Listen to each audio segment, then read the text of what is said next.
Isko Moreno, abay syempre, matik na yan. Bakit si Isko Moreno? Ay syempre naman, wala naman po tayong question dyan. Alam mo, si Isko Moreno, ang isang taong nakilala kong pagdating sa pagiging leader at pagdating sa iba. Alam niyo yun, until now, nakikinabang ang mga taga Maynila dahil sa 3 taong dedikasyon ni Yorme sa Maynila.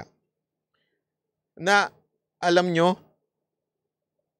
dekada ang mga mayor ng Maynila na hindi na ibangon ng Maynila. Dekada po walang biro yan. Dekada.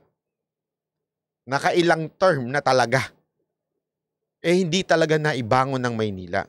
Si Yorme, 3 taon lang, Brad. 3 taon lang.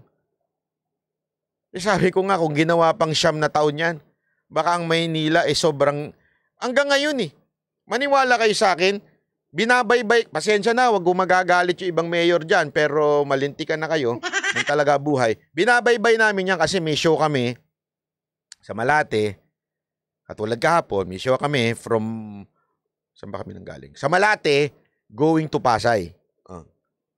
Ano ang aming senyales na nasa Pasay na kami?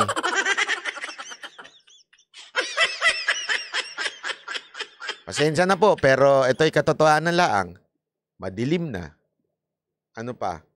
Wasak-wasak pa yung kalsada. Hindi, walang biro. Di ba ho? Ibig sabihin, bakit nga ho? Kasi, alam mo, Maynila talagang grabe ho. Maniwala ko kayo sa akin, hindi lang po yan.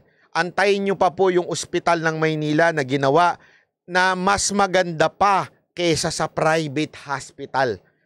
Ayoko na lang magpangalan ng mamahaling private hospital tulad ng Asian Medical Ayoko magpangalan ng mga ganun, mga St. Luke's. Ayoko nang pangalanan yung mga ganun.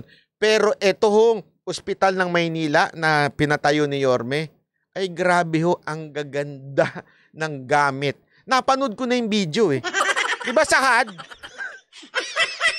Alam mo yan, Sahad, di ba? Grabe ho, ang ganda, sobrang ganda. Kaya nga, doon, no question Isko, ay dapat lang talagang senador yan. Kailangan talaga.